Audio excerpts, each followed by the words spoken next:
করছে কিনা দেখি তো, মাথাটা নিচু করে বসে আছে কিনা দেখি তো।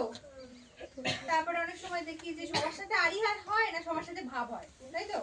সব চট করে রেগে গিয়ে মারপিট করে নাকি না ঠিক আছে সবার সাথেই কম বেশি কথা বলে, এগুলো দেখি তো। তাহলে এগুলো আমরা আসলে কি দেখি? এগুলো কিন্তু আসলে আমরা মনের স্বাস্থ্য দেখছি, তাই না? শারীরিক স্বাস্থ্য তো দেখতে পাচ্ছি না, বড়রা দেখতে পায়। মা দেখবি মুখ দেখেই বলে দেবে আজকে মনে হচ্ছে তোর শরীর সব ঠিক আছে, তুই বাহানা করছিস স্কুল না যাওয়া, বলে তো। তখন তুই ভাবিস কি বুঝলো কি তো ওরা বুঝে যায়। কিন্তু মূলত মনের স্বাস্থ্য আমরা কিন্তু দেখে বুঝি। এটা আমরা ছোট বড় ওরা মনে করছে ওরা বুঝছে না, তা কিন্তু না, ওরাও বুঝছে, ওরাও বুঝছে। ওরাও তোকে দেখে বুঝছে যে আজকে মা বকা দিয়েছে, মুখটা দেখে বুঝতে পারছে বাড়িতে বকা খেয়ে এসেছিস।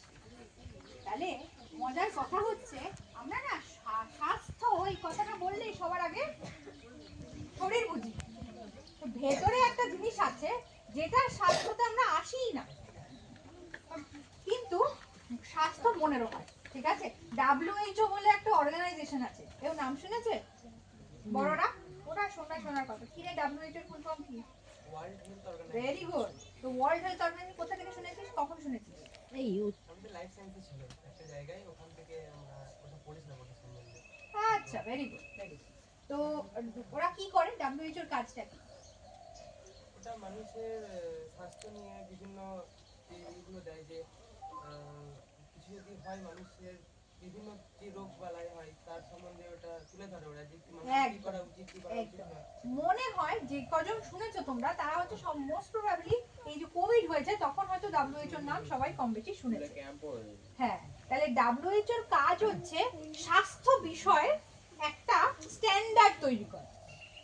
এই রংটা লাল রং, মেরুন রং, এটা ঠিক হয়েছে তো, আমরা মেরুন কথাটা ব্যবহার করছি এই রঙের এগেইনস্টে। তাহলে সেরকমই একটা স্ট্যান্ডার্ড সেট করা হচ্ছে WHO এর কাজ। এবার WHO বলেছে, আমি বলছি না কিন্তু, WHO বলেছে স্বাস্থ্যের মধ্যে তিনটে জিনিস ইম্পর্টেন্ট। এক হচ্ছে শারীরিক স্বাস্থ্য, দুই হচ্ছে সামাজিক স্বাস্থ্য। এই যে একটা খুব মজার কথা বলেছে, খুব ইম্পর্টেন্ট কথা, যে আমরা কিভাবে বুঝি শরীর ঠিক আছে কিনা, লোকের সাথে কথা বলছি। তাহলে এটা আমাদের সামাজিক স্বাস্থ্যের। আর তৃতীয় হচ্ছে মানসিক স্বাস্থ্য। ঠিক আছে, এই তিনটে মিলিয়ে স্বাস্থ্য হয়।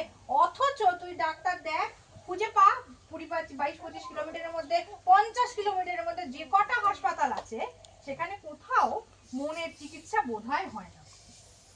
ঠিক আছে, কিন্তু মনেরও চিকিৎসা হওয়ার কথা, কারণ যদি পা ভাঙতে পারে তাহলে মনে জ্বালা হলে চিকিৎসা হবে না কেন? মনে জ্বালা হয় বলে অলরেডি তোরাই বলেছিস, তাহলে মনে জ্বালা করছে তখন চিকিৎসা হচ্ছে না, কিন্তু হাতে পায়ে জ্বালা করলে তো চিকিৎসা হচ্ছে।